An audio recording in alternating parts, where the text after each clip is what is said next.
मंडळी, आज आपण उकडीचे मोदकची रेसिपी पाहूया।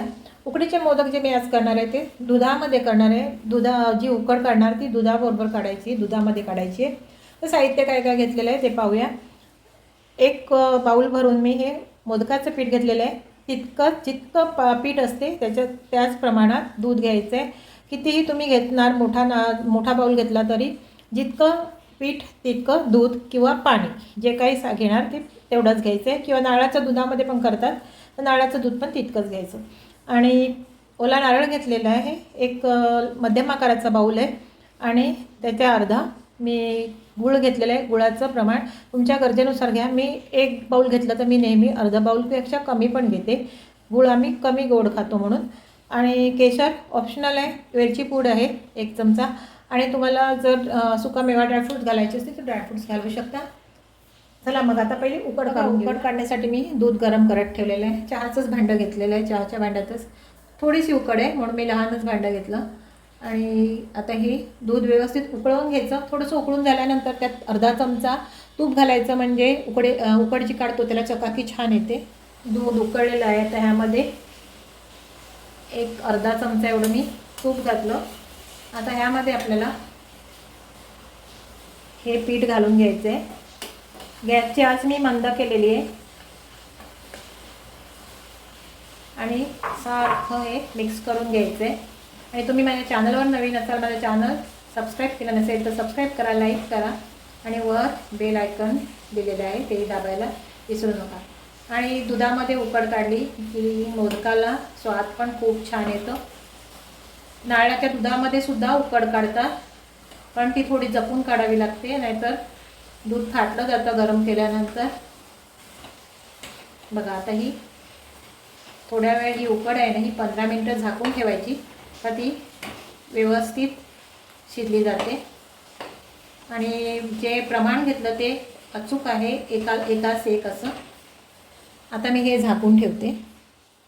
आता आपण मोदकाचं सारण बनवण्यासाठी कढई ठेवलेली आहे, त्यामध्ये तूप घालून घेतलेलं आहे, एक अर्धा चमचा एवढं। आता हा एक नारळाचा चव घालून घ्यायचा आहे, थोडासा परतून घ्यायचा आहे। गूळ पण घालून घ्यायचं। गॅसची आच मंद ठेवायची आणि गूळ पूर्ण विरघळवून घ्यायचं आणि नारळ त्यासोबत हा शिजवून घ्यायचा आहे। सोबत घालायचं आहे वेलची पूड। आणि तुम्हाला ड्रायफ्रूट घालायचं असेल तर तूप जेव्हा घातलं त्यावर तुपावर थोडंसं परतून घ्यायचं, म्हणजे ड्रायफ्रूटला टेस्ट छान येते। आता व्यवस्थित हे मिक्स करून घ्यायचे। एक 5 मिनिटात हे नारळाचं सारण तयार होतं। सारण पण तयार झालेलं आहे।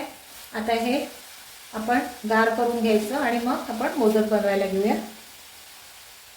बघा मस्त असं पीठ असं मऊसूत झालेलं आहे आणि रंग बघा किती दुधाने मळल्यामुळे अगदी दुधासारखा रंग आलेला आहे। पिठाचा रंग हा असा येत नाही, दुधाने मळल्यानंतर असा छान असं चकाकी पण येते बघा।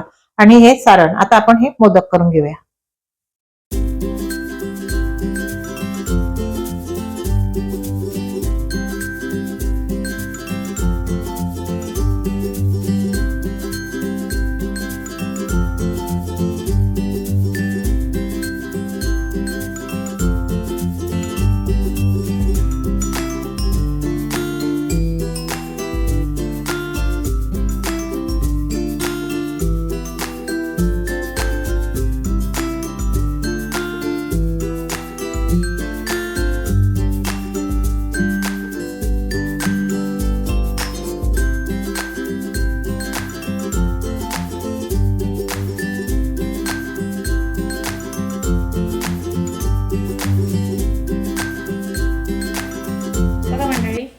सगळे मोदक मी साच्यामध्येच बनवून घेतले, मोदकाच्या साच्यामध्येच। आणि सगळ्यावर मी 2-2 केशरचे धागे घालून घेतलेले आहेत। आणि आता ह्यावर झाकण ठेवायचं आणि 10 मिनिटाला शिजवून घ्यायचे, वाफवून घ्यायचे। उकडीचे मोदक मग तयार होतात। 10 मिनिटं झालेली आहेत आणि आता आपण पाहूया। बघा छान असे मोदक झालेले आहेत आणि बघा केशरचा रंग किती सुरेख आलेला आहे। केशर घालणं ऑप्शनल आहे, नसेल तर काही हरकत नाही। मग रंग वरून छान येतो आणि मस्त अशी केसरची अशी धाग्याची डिझाईन येते म्हणून मी घातलेला होता। म्हणजे बघा छान असे उकडीचे मोदक तयार झालेले आहे. दुधामध्ये पीठ मळून हे मी मोदक बनवलेले आहेत. जी उकड काढली ती दुधामध्ये काढली आणि छान असे उकडीचे मोदक आपले तयार झालेले आहेत. कशी वाटली रेसिपी मला कमेंट्स करून सांगा. व्हिडिओ पाहिल्याबद्दल धन्यवाद.